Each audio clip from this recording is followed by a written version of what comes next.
Assalomu alaykum do'stlar. Kompyuterchi talaba YouTube kanaliga xush kelibsiz. Do'stlar, bugungi video roligimizda biz kompyuterimizda har xil musullardan va kesh fayllardan va viruslardan tozalashni birgalikda ko'rib chiqamiz. Xo'p, bugungi video roligimiz asosan kompyuterimizni joyini bo'shatish va keraksiz musor fayllardan qutulish bo'ladi.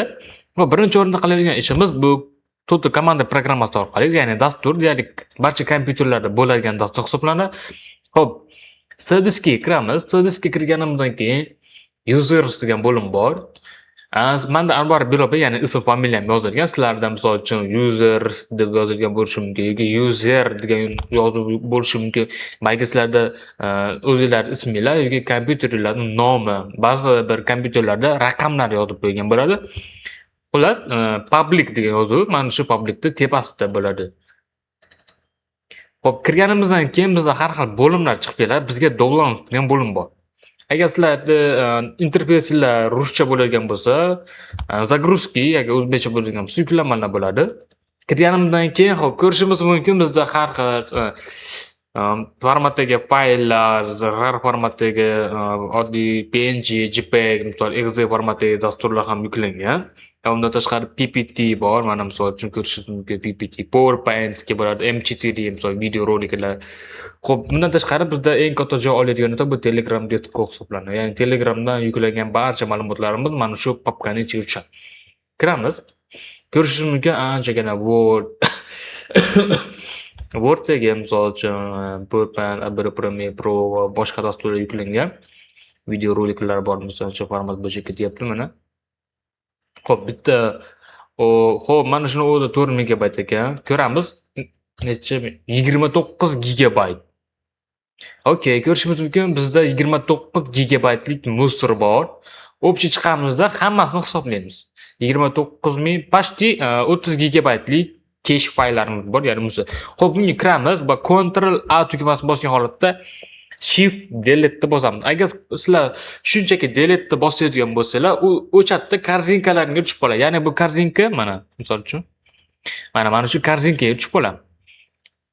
Agar tushmasdan o'chib ketsin deydigan bo'lsalar, kiramiz. Shift Delete ni bosgan holatda dani bosamiz. Все. Mana o'chdi. Bizda ya'ni sal kam 30 gigabayt joy bo'shadi.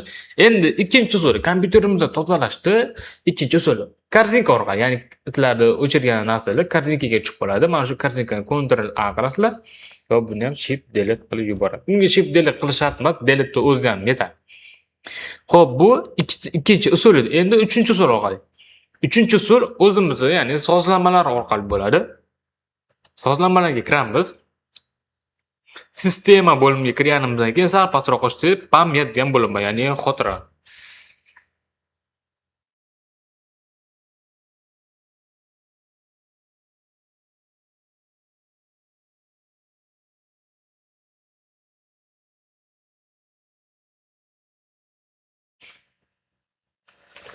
Xo'p, mana ko'rishimiz mumkin bizda kesh fayllarimiz 201 gigabayt. Ya'ni agar biz haligilar tozalamaganimizda, ya'ni загрузки, ya'ni download papkani tozalamaganimizda bizda 30 salkam 32 gigabaytlik fayl, musor fayl bo'lar ekan. Временный fayli, обчистка помнения. Xo'p, bularni ham o'chirib yuboramiz, chunki bular menga o'sha kerak emas. Bu narsa endi qanchalik tez bo'lishi bu kesh fayllari ko'pligi yoki kamligiga bog'liq. Xo'p do'stlar, bu bugungacha sizlarga bir ma'lumot aytib o'tkazsam, sizlarning kompyuterlarda, ya'ni o'rtacha holatda yaxshi ishlash uchun sizlarda Win-E tugmasini bosgan holatda ko'rsatishim mumkin. Edit kompyuter bo'limiga kirganimizda disklarimizni ko'rib turadi. Xo'p, bizda kamida C-diskimizda 20% dan 30% gacha joy bo'sh bo'lishi kerak. Ya'ni kompyuterimiz yaxshi ishlashi uchun doimiy ravishda. Eslab qo'ying, 20% dan 30% gacha bo'sh joy bo'lishi kerak. 20 gigabayt, 30 gigabayt, taxminan 50 gigabaytlar bular yetadi.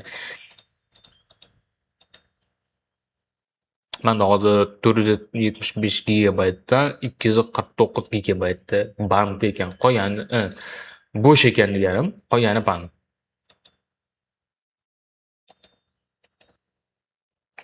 Xo'p, video roligimiz cho'zilib ketar ekan, bo'lmasa men sizlarga ko'rsatib qo'yib qolaman. Xo'p, 3-usul mana shu sozlamalar orqali edi. Endi 4-usul kompyuterimizni tozalash. Yana Total Commander'ga qaytamiz. Total Commander'ga qaytganimizdan keyin yuqorida, birinchi menyuda, ikkinchi menyuga o'tib bo'lgan bo'lsa, yoki uchinchi menyuga o'tib bo'lgan bo'lsa, sizlarda mana shu ko'kni bossanglar, birinchi menyuga qaytadi. Yuqorida yashil shotka bor. Chiska disko mana. Bosamiz, alohida boshqa bir menyu chiqib keladi mana. Ko'rishimga ancha vaqtdan beri men tozalamagan hisobiga qizil rangda turibdi. Xo'p, bu yerga hammasiga galishga qo'yib chiqamiz. Bular endi sistema yangilanishlar, internetda yuklangan narsalar yoki internetda to'planib qolgan cache fayllar, keraksiz multimedialar, misol uchun sistemalardagi keraksiz ortiqcha narsalar, ya'ni bu narsa nima qiladi? Kompyuter yangilanganidan keyin eski versiyadagi narsalar, eski versiyadagi sozlamalar musor fayl bo'lib qolib ketib qoladi. Mana shu galochkani yoqib qo'ysanglar, ularni ham tanlab olishadi-da. Endi o'chirib yuboradi. Hop, start qilamiz, skaner qiladi. E'tibor beringlar, men hammasiga galochka qo'yib chiqaman. Bu narsani xavfli tomoni yo'q. Kerakli fayllar yoki dasturlar, yoki dasturga oid bo'lgan ma'lumotlar o'chib ketib qolmaydi. Bu avtomatik ravishda bo'lgan jarayon.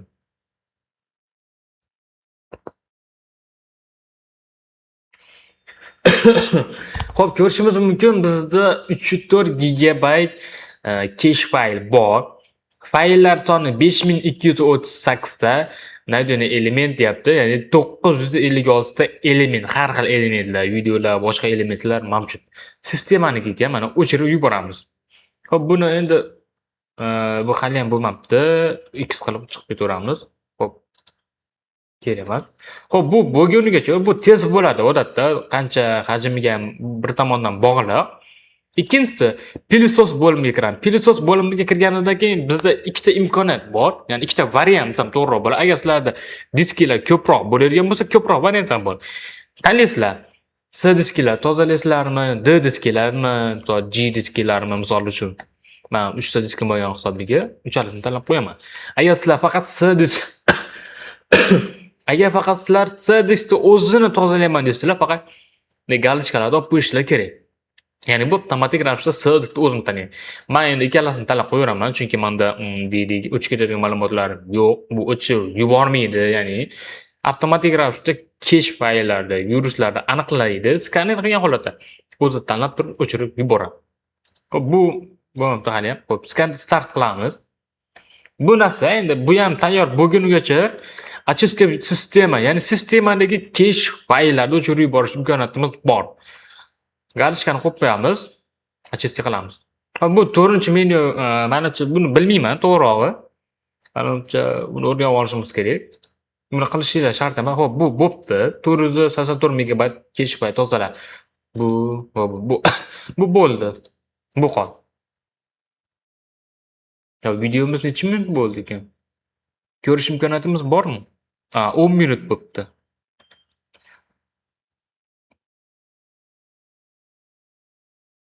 Xo'p, 177 ta fayl, razmer 39, почти 40 gigabayt.